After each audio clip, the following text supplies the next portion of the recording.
out this man meat right here. Oh no, not the Man meat. Welcome back to another strange and mysterious podcast. Of course, I'm one of your hosts. G, introduce yourself, fellas. Define 999. Hey, And I was gonna say that 999. Beware, he's deceiving. Very. And I'm Mr. McVice. If you need some McVice, you can ask Mr. McVice. McVice over here. Right? Hey, I wonder if in a past life, McVice was like a counselor or something, a psychologist possibly. Maybe. What do you think you were, McVice, in a former life? I think I was like a king or something. Nice. I like that. He went Nice. for the gusto on that For one. the whole shit and caboodle. He's like, I had servants, I mean, no. I think I was a fair and just king. I probably got killed or something. Probably got betrayed by someone. Yeah, because you weren't evil enough to hold exactly. on. I was so dope. They're like, oh no, this guy is just not either. He's weak. They were like, he's so weak. The people actually like him. Hey, his court was like this. Hey, how about you? There goes our king. What do you think you were in a past life? What I was, or define? Both of you. For me, I don't know, but I have a feeling that whatever I was extremely attractive. Oh yeah. And I mean, I was hot. Hands down. I agree. Hey, you guys are going for the gusto. I agree with Define. I agree with that wholeheartedly. I have a feeling that you were, bro. I was hot. I was gorgeous. Maybe I was a monster. I have a feeling you were gorgeous, bro. I really do. I think I was gorgeous. I do too. Gorgeous. You're like a fucking 10, bro. Hey, 11. Screw it. Let's go 11. Yeah, it was like I was cranked up to an 11. Holy shit! I have to just beat the women. Just that have to beat them away. I don't know what I was doing, but I have a soul. I'm guessing that that was one of my attributes. Was I was just man, that's hilarious. I agree. What about handsome and gorgeous human? What about you, G? What were you? I think I was a monk. Oh, very interesting. Okay, so let me tell you why I believe I was a monk in a former life. Okay. Growing up, I always tried to balance things. Everything, chairs, pogo sticks. I would try to balance everything out. Right. And then in my philosophies, as I've grown older, right, my key to life is balance. And I always liked martial arts. I kind of, in my opinion, I have a real strong soul. It's very, very bright. I've been told that before by a psychic. And so I kind of believe that I probably was a monk in a former life. I have Chinese letters on my arms. And the lady read it, and she's Chinese. And she told me, she says, your birthday means the light of Buddha. So I kind of think that in a former life I was a monk. I don't know. That's what I'm going at. I do have one interesting story, and I don't know if it has anything to do with former lives or it was just a ghost story. But I was born in Fort Stewart, Georgia, and according to my parents, those old barracks, like on base there, they were like haunted as hell. And my grandma, she stayed with like my mom and dad when I was born. And supposedly, according to my grandma, she had told me this story once. She said one night she was in the bedroom with me, looking over me while I was sleeping. It was like at night sometime. And I guess the moonlight was shining through the room. And she said she saw in the corner a ghost of a buffalo soldier appear. And she said he was looking at my crib, and he just smiled, and then he looked at her and disappeared. Interesting. Right? I know. It's very weird, especially considering Buffalo Soldiers were stationed in Georgia. Yeah. Yeah. You know, it's It's kind of just interesting too. one of those interesting stories. I don't know. Maybe know it what's was interesting, an too? old friend while you were. Yeah, a Buffalo you know, Maybe, it's- Soldier. man. I don't know. Yeah, I don't know, bro. Maybe you were a Buffalo Soldier. Maybe I was. You know, and think about this, right? Like, you were born in Georgia, and a lot of the Yeah. Buffalo Soldiers, right, were stationed here in New Mexico. And Yeah. I believe the town in Roswell, Blackton, right? A lot Oh, of those yeah. folk came from Georgia, correct? Mm-hmm. And so maybe there's a connection there. Maybe you came back to New Yeah. Mexico, right? Bro, Maybe because of what happened before.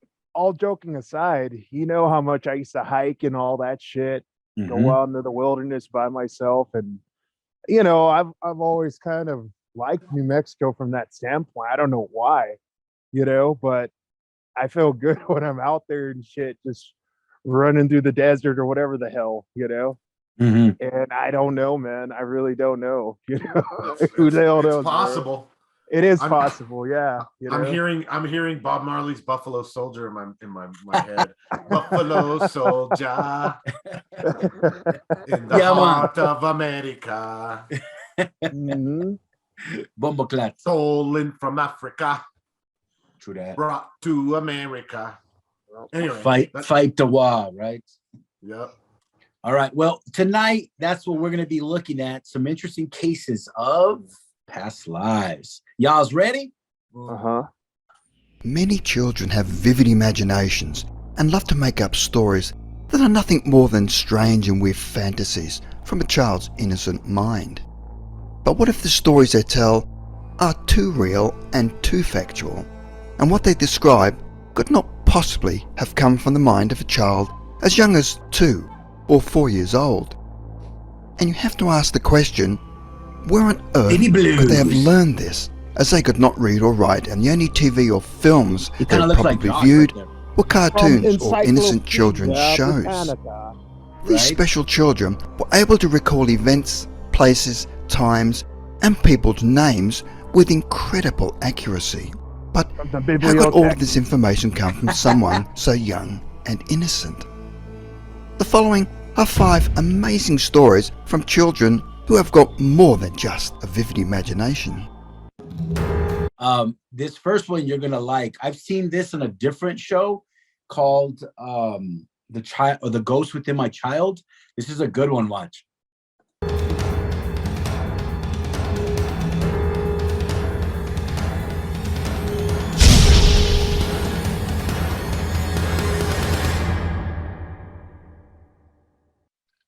Number 5. Luke Ruhlman. Luke was a young boy from Cincinnati where his parents observed his strange behaviour as a 2-year-old, where he was extra fussy about safety around the home, concerned when crossing the road, drinks that were too hot or cold, generally things that a normal 2-year-old would not normally be worried about. Yeah, it's always Then good he to drink became something at room fixated temp. on the name Pam, Right? and made Not too comments hot, not saying, too cold. I used to have hair like that, or I had earrings like that. Finally, his parents questioned him, asking, where are you getting these strange ideas from, and who is Pam? And his reply totally shocked his parents. He said, I was Pam, but I died and Hey, Oh, he was whoa. a black girl in a He was former black life. girl. Holy shit. What? That's crazy. That's crazy, huh? Watch, check this out. Look what he tells his Holy parents. shit, bro. Look what he tells his parents. went to heaven, and then I came back down again as a little boy. Then I asked him, how did you die? And he said, in a fire, and that he lived in Chicago and walked a lot and caught trains. Go Bears. His mother then wanted to know more about Pam, and Luke said, I was a black woman, of course. She then Googled fires in Chicago, and a major fire came up in a hotel called the Paxton, which was in a predominantly black neighbourhood. His mother checked the names of the casualties, and there she found that a 30-year-old black woman called Pam Robinson had been caught in a hotel fire in 1993 Crazy, and had huh? plunged to her death. His parents decided to put their son to the test, where they were able to obtain a photo of Pam Robinson and mixed it in amongst other photos.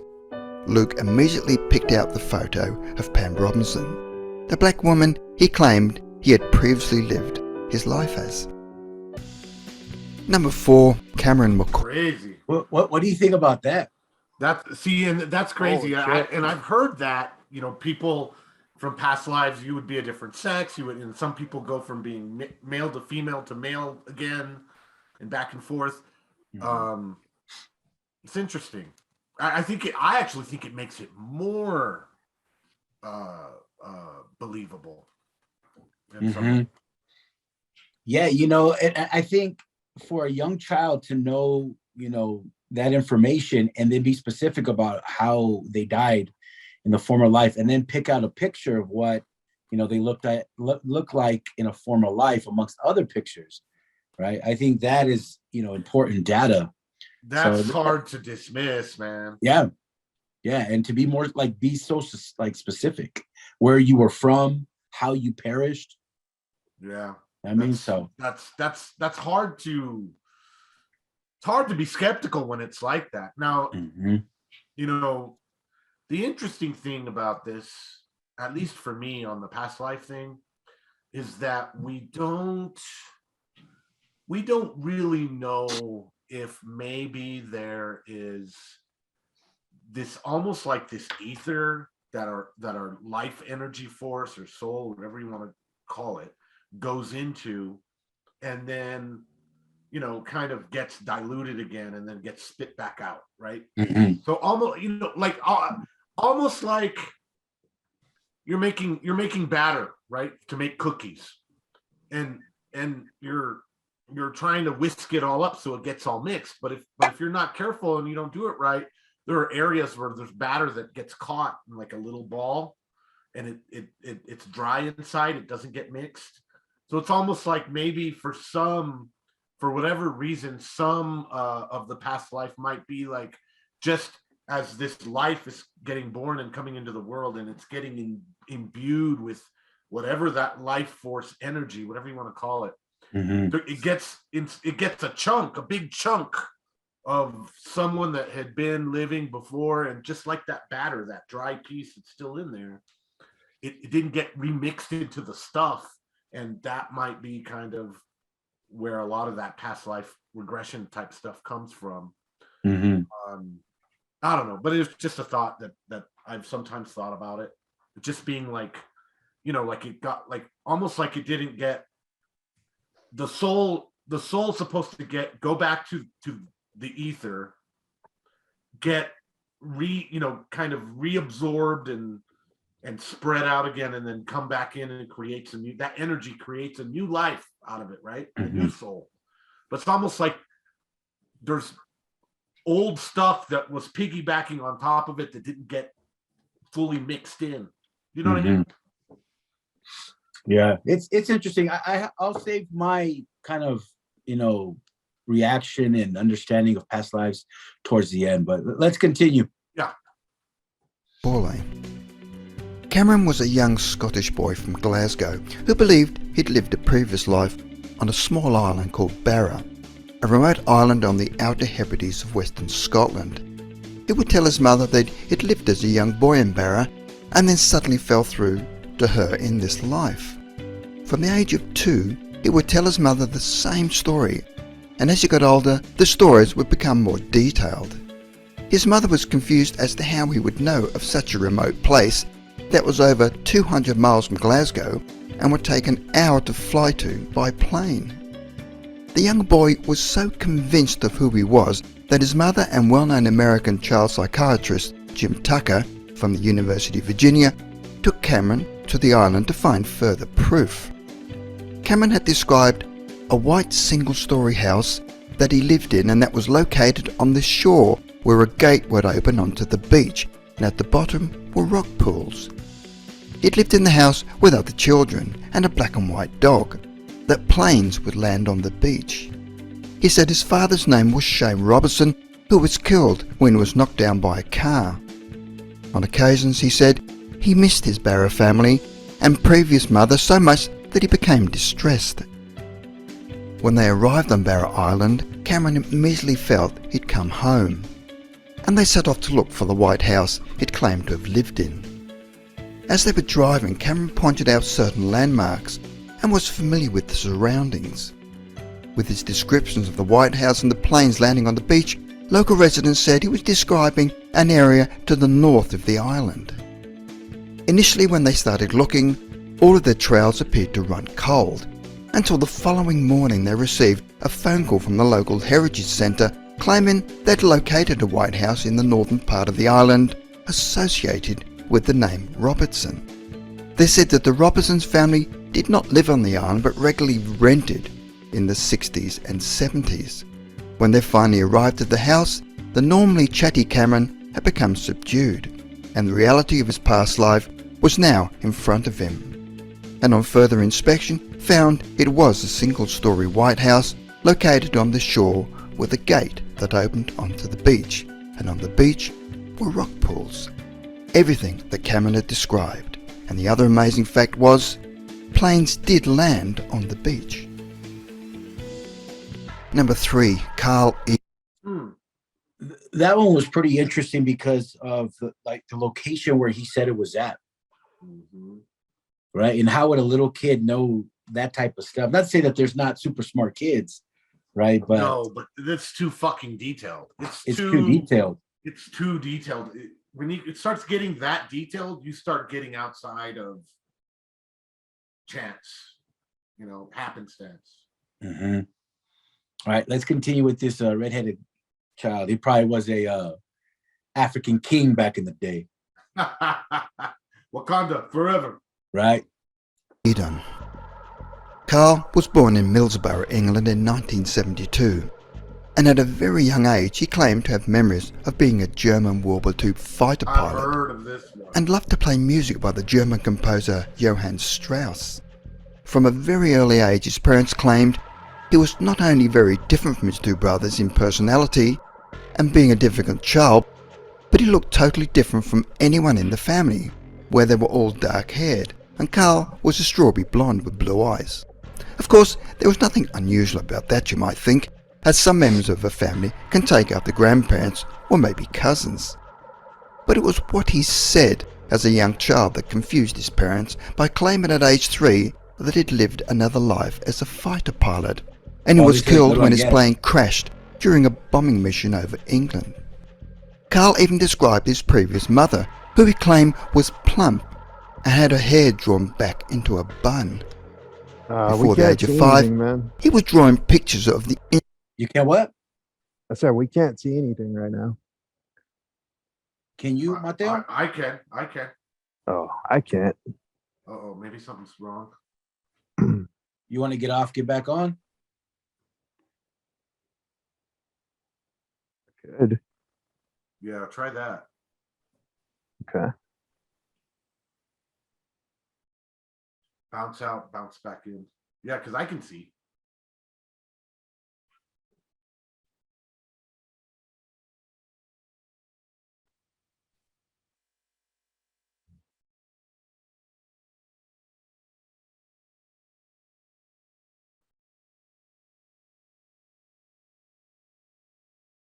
There was another famous girl, and I'm trying to find her who she is, but okay, so Dorothy Day was the one that was from Egypt. There's another girl that remembered 7 past lives.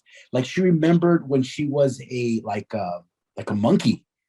And she says she says that another monkey person hit her over the head with a rock and killed her. But I'm trying to find that one. She was a pretty famous person, and I can't remember her name. The other one is Dorothy Day. We'll talk about her. Can you see it, McVice? Yeah, I can now. Okay, see if you can hear it. Instrument panel in a cockpit, and would also describe which part to push in order to release the bombs. Carl claimed he flew a Messerschmitt 110. You see this one? So his father did some research on German planes to hopefully prove his son wrong. Initially, his father believed he'd caught his son out. When he told Carl that he'd found no record. Oh yeah, there's another one about an American pilot. Yeah, and the little kid was born. You see that one, right? Yeah, that's the one I saw. He was like an American fighter pilot. and he was crying over the Atlantic, wherever he got, or wherever it was. Hmm. All right, let's continue this. That type of German plane. But he decided to go to the library for a more thorough check and found that the plane his son claimed he flew in, a Messerschmitt 110, did indeed exist. What confused his family was that his parents never looked at war films and never had any books at home on war.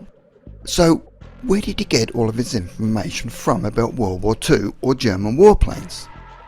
On one rare occasion when the family did look at a film, Carl was able to pick out the factual errors, especially where the badges were supposed to be located on the uniform. He described a German officer who reminded him of his superior, and that his badge was on the wrong side of the uniform, and when they later checked, they found what Carl had said was true. On another shocking occasion, Carl described how he actually died, that he was flying at low altitude and had lost consciousness and came to just before crashing into a building, losing a leg and bleeding to death. As That's children, crazy. Carl had told his brother that he would not live a very long life and would bleed to death at a young age. In 1995, at the age of only 23, Carl was stabbed by a co-worker and bled to death. To make this story Interesting. even stranger, a couple of kilometers from where Carl was stabbed to death, excavators had recovered the remains of a German bomber plane and the remains of the crew. The pilot's name was Heinrich Richter, who had died at the same age as Carl Eden. Near the dead pilot, they found a ring with the letter P. Carl claimed as a German pilot he had a brother, and his brother's name was Peter. Heinrich Richter's remains were buried in the same cemetery as Carl Ebdon, where Carl's parents Interesting. attended the funeral. And they felt they had buried two sons, but also felt both men had been finally put to rest. Number 2. That's strange. That's Like, I really think what makes strange. that case so strange also is that, one, he knew a past life, and then he knew that he wasn't going to live that long. Right? That's kind of strange. That's strange as fuck. I don't know. That's a little weird. But yeah, That's- the other one that we talked about, of the American one, is a really good one too. And that was from a show called The Ghost Inside My Child. Mhm. And that one was a good one too, where he was a fighter pilot and he kept drawing photos of him and his airplane, crashing into the water with flames. Mhm. And he would still like cry and cry and cry. And he said, my name was such and such. I was, a fighter pilot. I got shot down in World War, I think it was 1 or 2. And the parents started to look this information up, right? The kid was only like 6 or 7 years old. Yeah. And sure enough, it was collaborated. And what was really cool about that specific episode is that they took him to where his plane had crashed, Oh shit. right? And what was strange, he was crying, right? Crying and crying. And when he got to that spot, he stood up and he saluted. And he said after that, he stopped crying. And then after that day that he kind of made peace with that, he never had the dreams anymore. Wow. That's crazy, huh? Yeah, it's almost like, think of it as almost like past life trauma, right? Mhm. It's like trauma that is so like powerful that it literally follows you into your next life if that's how it happens. It's crazy, Mhm. man. Check out this man meat right here. Oh no, not the man meat.